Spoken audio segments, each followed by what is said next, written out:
बिस्मिल्लाहिर्रहमानिर्रहीम, अस्सलाम वालेकुम रहमतुल्लाहि व बरकातुहू। मेरा नाम अहमद अकील है। आप देख रहे हैं प्रोवाइस डेवलपर्स। प्रोवाइस डेवलपर्स के ऊपर हम आपको बताते हैं कि आप रियल एस्टेट में इन्वेस्ट करें, आपका बहुत फ़ायदा होगा। पाकिस्तान, इंडिया, बांग्लादेश, इन ममालिक के अंदर ये तीसरी दुनिया है, यहाँ आबादी बहुत ज़्यादा है, गुर्बत है। इन एरियाज़ के अंदर रियल एस्टेट हमेशा महंगा होगा। यहाँ कोई कसाद बाज़ारी नहीं होगी उस तरह की, क्योंकि ऑलरेडी ये ममालिक पीछे ही हैं। ठीक है ना, ये इन्होंने महंगा ही होना है यहाँ पे एसेट्स ने और चीज़ों ने। दुबई में कभी कुछ हो सकता है कि वो ओवर जो है ना वो लोगों ने प्राइस कर दी है, या और मुल्कों में हो सकता है। यहाँ जेन्युइन आबादी है, यहाँ हर बंदा क्वालिफाई करने की कोशिश करता है कि वो कोई रियल एस्टेट ख़रीदे। लेकिन आम तौर पे जो हमसे लोग शेयर करते हैं कि जी हमने फ़लाँ जगह प्रॉपर्टी ले ली है, कैसी आप बताएं, फ़लाँ जगह ले ली है, कैसी आप बताएं प्रॉपर्टी। तो असल में जो प्रॉपर्टी में इन्वेस्ट करना होता है ना, उसके कुछ मकासद होते हैं। उन मकासद को आप अपने पास नोट डाउन करें कि आपका इन्वेस्टमेंट करने का क्या मकसद है। आम तौर पे लोग मोटी सी बात ये समझते हैं कि भाई पैसा पड़ा हुआ है तो कोई प्रॉपर्टी लेके रख लेते हैं। मकसद प्रॉपरली नहीं है डिफ़ाइन किया गया कि पैसा पड़ा है प्रॉपर्टी ले लेते हैं। अब इसमें काफ़ी कुछ सोचने की ज़रूरत है, सोच विचार करने की ज़रूरत है। पहली बात यह है कि वो एक चीज़ कहते हैं ना कि don't put all your eggs in one basket. ये कभी नहीं करना चाहिए। इसलिए प्रॉपर्टी के अंदर, ये एसेट्स के अंदर आपको अपना एक पोर्टफोलियो डिज़ाइन करना चाहिए, ताकि अगर किसी एरिया पे असर पड़े या किसी टाइप की प्रॉपर्टी पे असर पड़े तो दूसरी जो है वो उस हिसाब से ज़्यादा ग्रो कर रही हो, तो आपको ओवरऑल जो है वो फ़ायदा पहुँच जाए। तो इसलिए इन्वेस्टमेंट का क्या पर्पज़ है, ये बेहद ज़रूरी है। अब इसमें भी बेशुमार मकासद हैं, पर्पज़ है लोगों के ना। जैसे फ़र्ज़ करें एक बंदे के पास पूरी अमाउंट है और वो चाहता है कि भाई उसको रेंटल मॉडल के ऊपर उसको फ़ायदा पहुँचे। एक बात याद रखें, इन्वेस्टमेंट जब भी करें उसमें ज़्यादा बेनिफिट्स होने चाहिए, यानी उसमें रिटर्न भी आए, इमीडिएट रिटर्न भी आए, कुछ अर्से के बाद रिटर्न भी आए और लॉन्ग टर्म भी बहुत रिटर्न आए। ठीक है ना। जिसके पास पैसे हैं, जिसके पास पैसे नहीं हैं या कम हैं, उसके पास तो चॉइस नहीं है। वो प्रॉपर्टी नहीं ले सकते जो 100% पेमेंट करके प्रॉपर्टी लेनी है, वो नहीं वो ले सकते। वो वैसी ही प्रॉपर्टी लेंगे जहाँ 20% 30% डाउन पेमेंट है और उसके बाद वो ग्रेजुअली पे करेंगे, अच्छा पेमेंट प्लान उनको मिल जाए अकॉर्डिंगली, और वो पेमेंट पे करके वो ख़ुद उसके मालिक बन जाए। तो ये उनके लिए आमतौर पे सूटेबल होता है। जैसे ओवरसीज़ पाकिस्तानी हैं, उनको सैलरी आती है, वो थोड़ी थोड़ी पैसे को किसी न किसी अच्छी जगह लगा सकते हैं और वो अपना काम करते रहते हैं, और पीछे ये जो उनका पैसा है ये पैसे को खींचता है, ये पैसे को पैसा कमाता है, यानी उनका पैसा ग्रो कर रहा है, डबल हो रहा है। और साथ में कुछ अर्से के बाद जब वो पेमेंट कर देंगे तो वो फिर रिटर्न ऑन इन्वेस्टमेंट, यानी वो भी आ जाएगा, उसके ऊपर रेंटल इनकम भी आ जाएगा, पैसिव इनकम भी आ जाएगा। रिटर्न ऑन इन्वेस्टमेंट तो आएगा ही आएगा, जितना इंतज़ार करेंगे उतना बेहतर आएगा, लेकिन पैसिव इनकम भी आती जाएगी, और पैसिव इनकम उनके लिए बेहद इंपॉर्टेंट है। ये एक और मकसद है प्रॉपर्टी ख़रीदने का। फिर कुछ मकसद लोगों का प्रॉपर्टी खरीदने का ये होता है कि बच्चे छोटे हैं, अभी कोई प्रॉपर्टी लेके रख छोड़ते हैं, जब ये कल को बड़े होंगे 20 ईयर्स के बाद या 15 ईयर्स के बाद इनको ज़रूरत होगी तो उस वक़्त वो प्रॉपर्टी काम आएगी। ये भी एक बड़ा अच्छा मकसद है कि थोड़े से पैसे को इन्वेस्ट करते हैं। आमतौर पे लोग शादियों में यह करते हैं, बहुत ज़्यादा खर्चा करते हैं। 3 मिलियन की शादी है, 4 मिलियन 5 मिलियन की शादी है। हालांकि 3-4 मिलियन से कोई प्रॉपर्टी आ सकती है और वो उन्हीं के नाम पे रख दें, क्योंकि वो ज़िंदगी उन्होंने शुरू करनी है, ज़िंदगी में उनके लिए स्ट्रगल होगी। लेकिन अगर उनके पास कोई चीज़ होगी तो उनको कॉन्फिडेंस ज़्यादा अच्छा रहेगा, तो और फिर वो बढ़ती भी जाएगी। जब वो ज़िंदगी के जो सीरियस टाइम आता है ना, जब बच्चे होते हैं और बच्चे उस एज में होते हैं कि जब उनकी एजुकेशन वगैरह है, तो काफ़ी प्रेशर पड़ता है, क्योंकि उस वक्त पैसा ज़्यादा चाहिए होता है और पैसा एक हिसाब से आ रहा होता है यूजुअली। तो उन लोगों के लिए वो बड़ा फ़ायदेमंद चीज़ होती है कि वो प्रॉपर्टी डबल हो चुकी होती है, 3 गुना हो चुकी होती है, वो उनको फ़ायदा देती है, बजाय कि वो 2-3 फंक्शंस के अंदर वो पैसा ख़त्म हो जाए और फिर वो जो है मुश्किल से फिर गुज़र औक़ात करना शुरू करें। अच्छा, ये जो मैं चीज़ें बता रहा हूँ कि आपका पर्पज़ क्या है प्रॉपर्टी में इन्वेस्ट करने का, ये उसके अलावा है कि आपने ये चेक करना है कि प्रॉपर्टी कहाँ है, उसकी लीगल पोजीशन क्या है, लीगल स्टैंडिंग क्या है, उसका समझ लें अप्रिसिएशन कब होगी, कितना टाइम लगेगा, ठीक है ना, उसकी जो आपके नाम पे ट्रांसफ़र है वो कैसे होगी, प्रोसीजर क्या होगा, उसकी टैक्सेशन क्या होगी, ठीक है ना, अदर हिडन चार्जेस क्या होंगे, ये उसके अलावा है जो कि आपको पता ही करना है। लेकिन उससे पहले आपको मकसद डिज़ाइन करना है या सामने लेके आना है कि जिसके तहत आप प्रॉपर्टी ख़रीदने लगे हैं।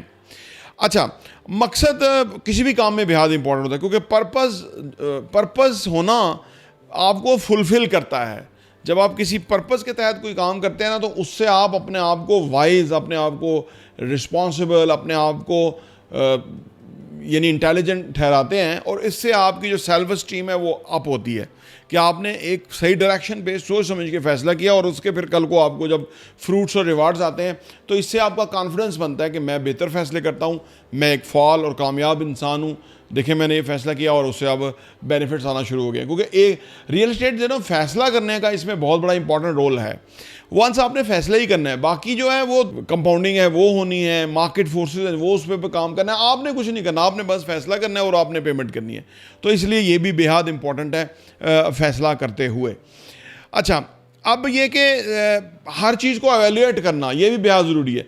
विजन करना जो एक चीज़ है ना रियल एस्टेट के अंदर, वो विजन ये है कि आज तो हम इस सूरत हाल में बैठे हुए हैं, 10 ईयर्स के बाद क्या होगा, 10 ईयर्स के बाद क्या हम देख सकते हैं। जो असल में जो विजन कर सकते हैं ना, वो आने वाले टाइम को देख सकते हैं। और वो कैसे देख सकते हैं आने वाले टाइम को? वो दाएं बाएं देखते हुए जब भी किसी जगह जाएं या जब, तो उस नज़र से देखें कि इसका फ्यूचर क्या होगा, इसका स्कोप क्या है। आने वाले टाइम में जब फर्दर एक्सपोजर आएगा तो ये एरिया या जगह या ये रियल एस्टेट या ये किस तरह जो है ना वो रिफ्लेक्ट करेगी, किस तरह जो है वो लोगों को अपील करेगी, ये बेहद ज़रूरी है।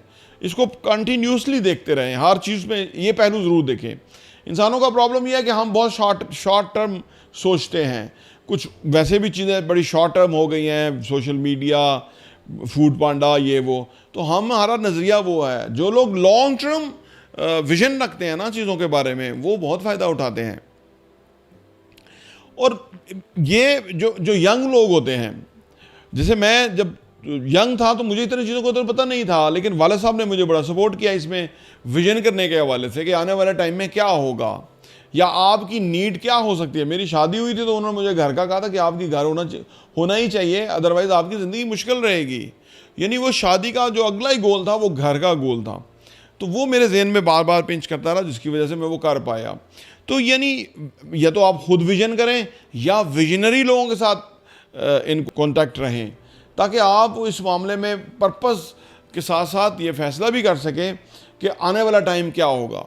ठीक है ना, एक तो आपका मकसद है, फिर आपकी आने वाले टाइम की रिक्वायरमेंट है, उस हिसाब से भी बहुत इंपॉर्टेंट है। इसलिए प्रॉपर्टियाँ सारी प्रॉपर्टीज़ हैं।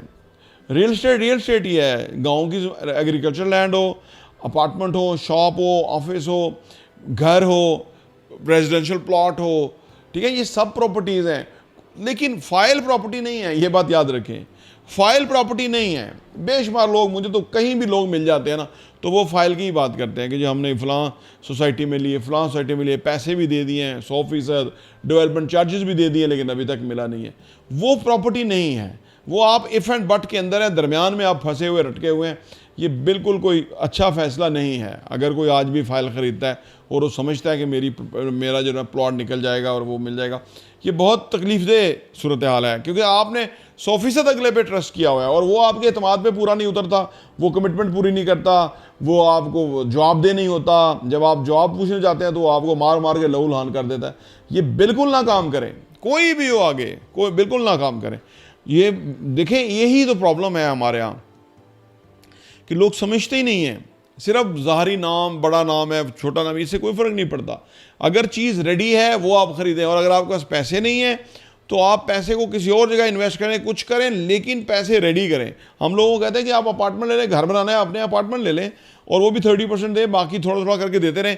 जब आपने घर बनाना होगा, जब पैसा तो घर के लिए ज़्यादा चाहिए ना, फ़र्ज़ करें अपार्टमेंट के लिए 1.25 करोड़ चाहिए और घर के लिए तो फौरी तौर पे 2.5 करोड़ चाहिए फॉर एग्जांपल। तो अगर आप अभी आपके 1.25 करोड़ भी नहीं है, अभी आपका 30 लाख रुपए है या 20 लाख रुपए है, तो अब उसको आप अपार्टमेंट में इन्वेस्ट करें और थोड़ा थोड़ा आप किस्तें देते रहें, साथ में बाकी पैसा तैयार करें। यही 1.25 करोड़ का आपका 2.5 करोड़ का हो जाएगा। ठीक है, उसमें को थोड़ी कीमतें घर की भी थोड़ी बढ़ सकती हैं, लेकिन आप कुछ और भी कर लेंगे। यानी आपका पैसा बड़े पैसे में कन्वर्ट हो रहा है, वो बड़े पैसे में करवट ले रहा है, तो ये सही है ना। उसकी भी निगहदाश्त हो रही है, उसकी भी ग्रोथ हो रही है। तो यानी एक इस तरीके को यूटिलाइज़ करें तो फिर आपके पास सरमाया ज़्यादा हो जाएगा और आपको उसका फ़ायदा होगा। आपने जब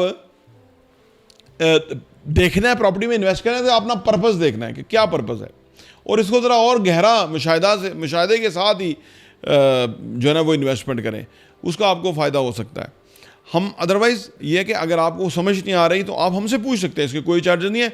अगर दिए गए नंबर्स के ऊपर आप वॉइस मैसेज कर देंगे कि ये चीज़ है, ये प्रॉपर्टी ख़रीदना चाहते हैं, ये हालात हैं, प्राइस है, रीज़न्स हैं, ये आपके लिए फ़ायदेमंद हो सकता है और हमारा इसमें कोई ख़र्चा नहीं है। हमारा काम ही यही है लोगों को मशवरा देना। फ़िज़िकली नहीं आ सकते तो आप वॉइस मैसेज के ऊपर बात कर सकते हैं, उससे आपको फ़ायदा ही होगा। आखिर में जो भी काम करें, ये तो एक रियल एस्टेट मैंने बताया ना, उसमें पर्पस ज़रूर रखें। आप घर से बाहर निकल रहे हैं तो मकसद क्या है, यहाँ से आपका आदत बनती है फिर हर चीज़ में मकसद देखने की। जब आप बंदे का मकसदियत आ जाए ना काम के अंदर, वो काम खूबसूरत हो जाता है, वो बामानी हो जाता है और एक ज़िंदगी 4 ज़िंदगियों के अंदर कन्वर्ट कर जाती है अगर आप मकसद जानना शुरू कर दें कि क्यों करना है। तो ये बेहद इंपॉर्टेंट है। प्रोवाइस डेवलपर्स देखने का बहुत बहुत शुक्रिया।